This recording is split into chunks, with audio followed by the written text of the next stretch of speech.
n'y a pas besoin de redémontrer de l'utilité d'avoir une zone ouverte d'1 milliard de consommateurs, mais ça va mieux en le redisant.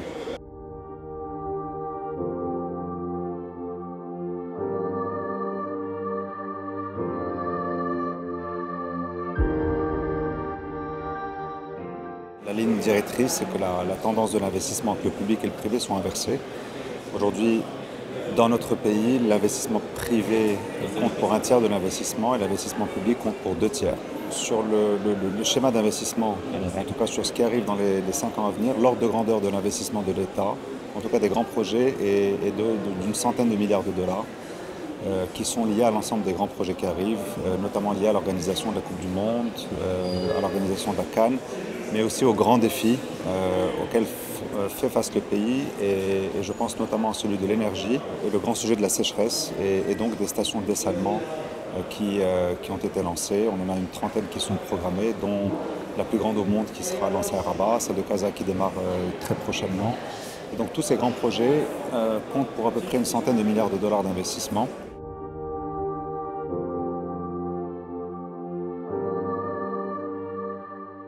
Alors 100 milliards, c'est l'enveloppe générale globale des investissements. Ça peut être porté par des entreprises publiques, par des entreprises privées, et ça peut être aussi des PPP quand le modèle peut s'appliquer à ce type de mécanisme. Mais oui, nous faisons la promotion de ce type de mécanisme de financement pour qu'on puisse occuper la place qu'on doit occuper dans la proportion des investissements.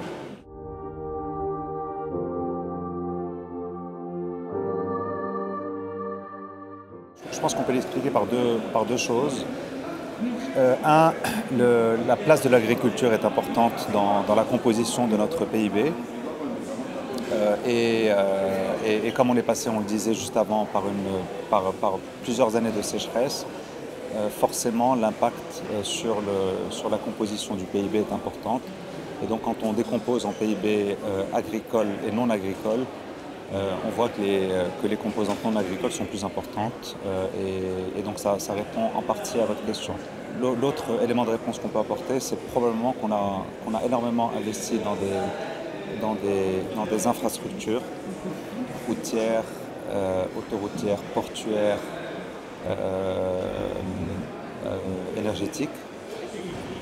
Les investissements ont été faits, mais les fruits d'investissement ne sont pas encore complètement là, parce qu'il faut le temps que ça se fasse. Donc je pense qu'on retrouvera ces rythmes de croissance dans les 2 à 3 années à venir.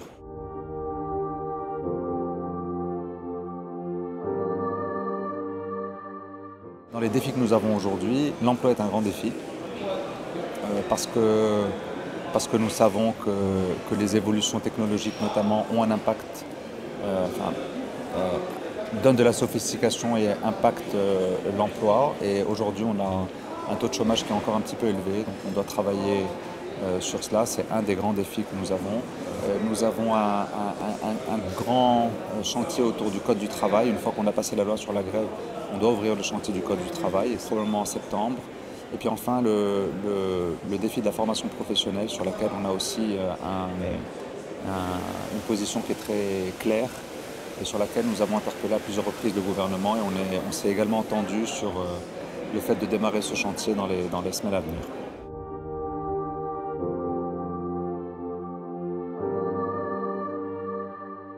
On a instauré un taux d'imposition de 35% pour les grandes entreprises, pour les 300 plus grandes entreprises, et un taux à 20% pour les petites entreprises, donc les PME dont on parlait. Je crois que c'est la plus belle preuve que notre action est plutôt orientée vers les PME plutôt que par les grandes entreprises. Et notre conviction sincère, c'est que les grandes entreprises ont moins besoin du patronat pour se défendre que les petites entreprises, parce qu'elles sont des accès que les petites n'ont pas. Donc je ne sais pas ce qui permet de justifier cette position, mais on est droit dans nos bottes, et en toute sincérité, on mène un grand effort pour défendre les PME et les toutes petites entreprises.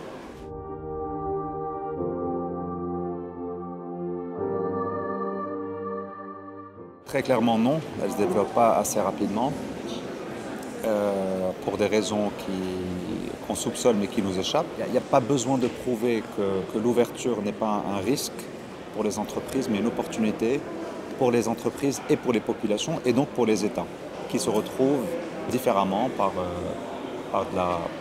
des impôts plus élevés qui récoltent, etc. Donc je crois qu'il n'y a pas besoin de redémontrer de l'utilité d'avoir une zone ouverte d'1,2 milliard de consommateurs, mais ça va mieux en le redisant. Bon, les échanges intra-africains sont d'ordre de 15%, quand ils sont de 60% à peu près en Europe, 50% grosso modo en Asie. On a vraiment, je veux dire, on a une déperdition de points de PIB qui est énorme.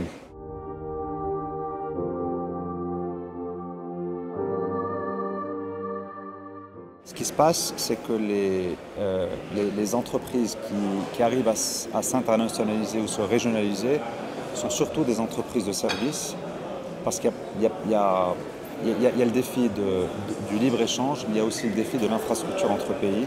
Je pense que les deux vont ensemble.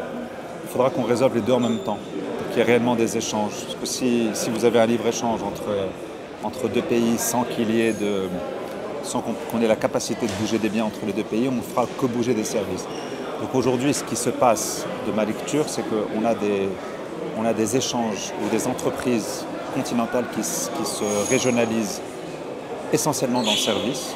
Donc on voit des banques, on voit des assurances, on voit des telcos qui arrivent parce qu'elles n'ont pas la difficulté de l'infra et elles subissent la difficulté du manque de libre-échange. Mais pour que tout ça soit efficace, il faut qu'on harmonise, qu'on se mette d'accord d'abord sur le fait d'ouvrir, qu'on harmonise les réglementations, les douanes, etc., qu'on renforce les systèmes financiers pour qu'il puisse réellement y avoir des échanges. Et pour que ça soit vraiment, vraiment efficace, il va falloir qu'il y ait de l'infra entre les pays.